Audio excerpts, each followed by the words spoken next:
আগামী 30 বছর যদি বিশ্বে কোনো তেল নাও থাকে, ওরা চলতে পারবে, প্লেন উড়াইতে পারবে। ওদের মিলস বন্ধ হবে না, ফ্যাক্টরি বন্ধ হবে না, ওদের ইন্টারনেট সেকশন বন্ধ হবে না, বিদ্যুৎ বন্ধ হবে না, ওদের কোনো কিছুই বন্ধ হবে না, কোনো প্রযুক্তি বন্ধ হবে না। এত তেল তারা এখন রিজার্ভ করলো কি দিয়ে? ওর দেশে ছাপানো বিনামূল্যের ডলার দিয়ে।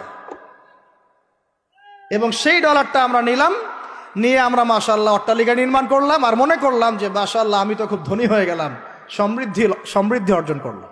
এরপরে তারা আরবদেরকে বুঝালো, ইয়া শাইখ, আরবদেরকে বুঝালো, হাবিবি, ইয়া হাবিবি, কাছে আসেন, শোনেন, আমরা আপনাদের কাছে তেল আছে, আপনারা তো তেল বয়কট করে দিয়েছেন, আর তেল ছাড়া তো আমাদের যুদ্ধ বিমান ফ্লাই করছে না। তেল কাদেরকে দিয়েছে আল্লাহ পাক? মিডল ইস্টে আরবকে দিয়েছে, ঠিক আছে। এখন হাবিবিকে বলা হচ্ছে যে আপনারা তো তেল বয়কট করে দিলেন। এটা করেছিল বাদশাহ ফয়সাল, বলেন রাহিমাহুল্লাহ, উনি একজন সাহসী নেতা ছিলেন, এই জন্যই তাকে গুপ্ত হত্যা করা হয়েছে। সাহসী যারা, তাদেরকে গুপ্ত হত্যা করে এদের একটা সুন্নত, এটা মাথায় রাখবেন। খুব ট্যালেন্টেড একজন দেখবেন, খুব ট্যালেন্টেড একজন বিজ্ঞানী দেখবেন, হঠাৎ নাই, তাপাস করে মিসাইল এসে পড়ে গেল। এমন সূক্ষ্ম স্নাইপার দূর থেকে 12,000 কিলোমিটার দূর থেকে মেরে দিলে আপনার কলিজার মধ্যে ফেলে গেল। এগুলো জেনে বুঝেই আমরা প্রতিদিন সকাল করি, সন্ধ্যা করি, আলহামদুলিল্লাহ। কারণ অ্যাটলিস্ট আপনাকে তো জানতে হবে, জেনে নেন, পরে আপনারা চিন্তা করবেন যে কিভাবে লাইফ লিড করবেন। ফাযাক্কির ইন্নামা আনতা মুযাক্কির, আপনি উপদেশ দিন, শুধু আপনি উপদেশ দাতা, লাস্তা আলাইহিম বিমুসাইতির। ফাযাক্কির ইন নাফাআতিয যিকরা সায়াযাক্কারু মান ইয়াখশা, যারা আল্লাহকে ভয় করে তারা ফিরে আসবে ইনশাআল্লাহ। তো যেটা বলছিলাম, বাদশাহ ফয়সাল একদম বয়কট করে দিলেন। এবার ওরা এসে বুঝাচ্ছে যে তেল ছাড়া তো আমাদের চলছে না, এদিকে ওদের ডলারের মান কমে যাচ্ছে, মুদ্রাস্ফীতি হচ্ছে, ইনফ্লেশন হচ্ছে। এখন তারা বোঝালো যে ঠিক আছে, একটা চুক্তি করা যাক। যুবকরা ভালো করে শোনেন, এগুলো জানেন না বলেই অনেক সময় আপনি সহি বলে সহি ভুল পথে যাচ্ছেন। ভাই, সহি পথেই যাচ্ছেন, বাট এটা সহি ভুল হয়ে যাচ্ছে। কথা বুঝাতে পারছি? সহিহের আড়ালে একটা মারাত্মক জয়ীফ আর জাল আকীদা আছে, এটা আপনার সামনে সহি দিয়ে ঢেকে দেওয়া হয়েছে, বুঝতে পারতেছেন না। এই জায়গাটাকে ভালো করে বোঝেন। যখন উম্মর সাথে কেউ গাদ্দারি করে তখন সে সহি থাকে না। উম্মতের সাথে কেউ যদি গাদ্দারি করে তখন সে কি থাকে না? সহি থাকে না। এখন আসেন, আমি ধর্মতাত্ত্বিক কথা বলছি আগে।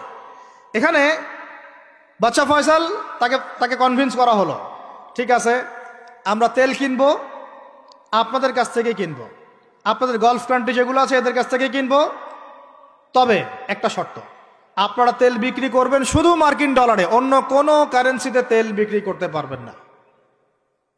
বলেন নাউজুবিল্লাহ। আপনি বাংলাদেশ গভর্নমেন্ট যদি গিয়ে এক ব্রিফকেসের মধ্যে 1 কোটি টাকা নিয়ে যায়, বুঝেন কথা, বুঝতে পারতেছেন?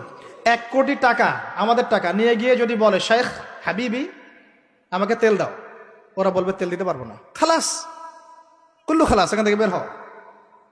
কথা বুঝতে পারেন নাই? 1 কোটি কি দিবেন? টাকা, তেল দিবে না, লিখে নেন, দিবে না। কিন্তু সেই 1 কোটি টাকাকে যদি আপনি ডলারে কনভার্ট করেন, ওটাকে ডলার দিয়ে কনভার্ট করেন, করে যদি বলেন হাবিবি তেল, তখন বলবে যে আসো তাআলিলাহি, তেল নিয়ে যাও, খালাস, কুল্লু খালাস। এটা বুঝতে পারছেন? তেল বিক্রি করব শুধুমাত্র ডলার দিয়ে, ডলার ছাড়া অন্য কোনো কারেন্সিতে তেল বিক্রি করতে পারবো না। এইটা পশ্চিমারা আরবদের সাথে একটা সন্ধি করলো আর কি, চুক্তি করলো। এই চুক্তির নাম হলো পেট্রো ডলার মনিটরি সিস্টেম। বুঝতে পারলাম? Petro dollar monetary system. এর বদৌলতে আরবের মরুভূমি হয়ে গেল এখন একদম অট্টালিকার প্রাসাদ। বোঝা যায়?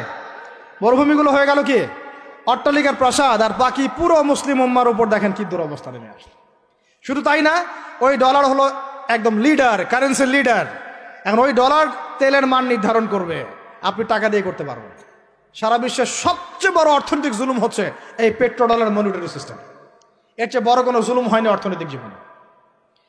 এখন অনেক ওলামায়ে কেরাম আছেন আপনারা এখানে, আমি জানি উপস্থিত, আপনারা একটু ফিকহের কিতাবগুলো মোতালা করে আমাদেরকে একটা ফতোয়া দিয়েন যে এইরকম মনিটরি সিস্টেম প্রণয়ন করা জায়েজ না জায়েজ। এটা আপনারা ফতোয়া দিয়েন, আমি ফতোয়া দিতে পারবো।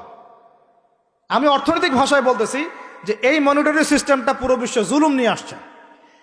এখন আদতে, এখন শোনেন এই অংশটুকু শোনেন, তারপরে আমি শেষের দিকে চলে আসতেছি। আদতে এতে পশ্চিমাদের লাভ কি হয়েছে শোনেন।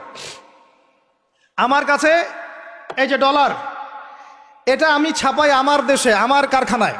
আমার খরচ হচ্ছে কাগজ, আমার খরচ হচ্ছে মেশিন, আমার খরচ হচ্ছে কালি। বোঝা যায়? বোঝা যাচ্ছে? আচ্ছা, এখন সেটা আমি বানালাম, ছাপালাম, গিয়ে আমি আরবকে দিলাম, তেল দাও। ওরা এই কাগজের টাকাটা নিল, নিয়ে রিজার্ভ করলো, করে মূল যে তেল, এই তেলটা মনে করেন তেল বা সোনা, তেল বা সোনা একই কথা, কারণ সোনার ফাংশন প্লে করছে এখন তেল। এখন তো যেহেতু গোল্ড দিনার নাই, দিরহাম নাই, এই তেলটা তারা নিয়ে ওদের দেশের আন্ডারগ্রাউন্ডে বাংকার আছে, গ্যালনকে গ্যালন তেল রিজার্ভ করতে থাকলো। এমনভাবে রিজার্ভ করতে থাকলো যে বিগত আগামী 30 বছর যদি বিশ্বে কোনো তেল নাও থাকে, ওরা চলতে পারবে, প্লেন উড়াইতে পারবে। ওদের মিলস বন্ধ হবে না, ফ্যাক্টরি বন্ধ হবে না, ওদের ইন্টারনেট সেকশন বন্ধ হবে না, বিদ্যুৎ বন্ধ হবে না, ওদের কোনো কিছুই বন্ধ হবে না, কোনো প্রযুক্তি বন্ধ হবে না। এত তেল তারা এখন রিজার্ভ করলো কি দিয়ে?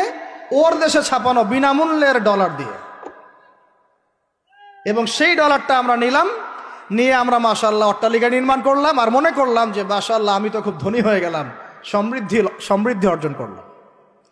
আদতে এখানে পশ্চিমাদের সবই লাভ। আমরা বলি না জালাও তাই কদু, আমরা বলি আম গেল সালাও গেল, তাই না? এখানে আমও তাদের, সালাও তাদের। আদতে আমাদের কিছু নাই। আপনারা হাসতেছেন, কিন্তু এইটা হচ্ছে সারা বিশ্বের সবচেয়ে বড় জুলুম। এখন আমরা তো থার্ড ওয়ার্ল্ডের কান্ট্রি, এটা হচ্ছে যারা বড় বড় ধনী রাষ্ট্র, ওদের অবস্থা হচ্ছে এই। আর আমরা যারা থার্ড ওয়ার্ল্ডের কান্ট্রি, উন্নত বিশ্বের দিকে এগিয়ে যাচ্ছে, আমরা যারা আস্তে আস্তে, যে পথে আমাদের দুর্নীতি বাধা, আমাদের এই যে নৈতিকতার অবক্ষয় বাধা, আমাদের মধ্যে আমানতহীনতা বাধা, এই বাধাগুলো আমাদেরকে আগাতে দিচ্ছে না। তা আমাদের অবস্থা কি হতে পারে তাহলে চিন্তা করেন। এখন আমরা এই জায়গায় আছি, এই জায়গায় বসে বসে আপনি মনে করছেন যে আপনি মাশাআল্লাহ খুব পাক্কা মুসল্লি, হালাল খাচ্ছেন, নামাজ পড়তেছেন, তাহাজ্জুদ গোজার, জান্নাত কিনে নিয়েছেন মাশাআল্লাহ। অথচ আপনার অর্থনীতি সুদভিত্তিক, এবং এই সুদভিত্তিক অর্থনীতির আন্ডারে থেকে কোনো বেসরকারি ব্যাংক পর্যন্ত 100% সুদমুক্ত সিস্টেম দিতে পারবে না। ফুল স্টপ, খালাস। আর এর উপরে আবার আছে ঘুষ, তার উপরে আবার আছে দুর্নীতি, তার উপরে আপনারা আবার মাপে কম দিচ্ছেন, তার উপরে আবার পণ্য মজুত করছেন, মার্কেটে ইচ্ছাকৃতভাবে প্রাইস বাড়ায় দিচ্ছেন, এই কাজগুলো করছেন। আমি শিক্ষিত একটা সমাজ পেয়েছি বলে কথাগুলো এভাবে মাহফিলে বললাম। এগুলো মাহফিলে কিন্তু আলোচনা হয় না। এগুলো কি মাহফিলে আলোচনা হয়? আমরা বিশ্বাস করি গাজীপুরের শহরের মানুষ, সব ঢাকার মানুষ, আপনারা সব বুঝেন, ইন্টেলেকচুয়াল অডিয়েন্স আছেন এখানে। এই কথাগুলো খোলামেলা বলার কারণেই ওদের দ্বারা পালিত কিছু তথাকথিত শায়েখ আমার উপর খুব ক্ষিপ্ত। এর আকীদা ঠিক না, এর মানহাজ ঠিক না, লেকচার শোনা যাবে না, ইত্যাদি ইত্যাদি। ঠিক আছে, আমারটা শোনার দরকার নেই, তোমাকে শুনতে কে বলছে? তোমার শোনার ইচ্ছা করে না, তুমি শুনিও না। যাদের শোনার ইচ্ছা তারা শুনবে ইনশাল্লাহ। আর তোমার মতো কিছু মুনাফিক না শুনলে আমার কিছু যায়ও আসে না।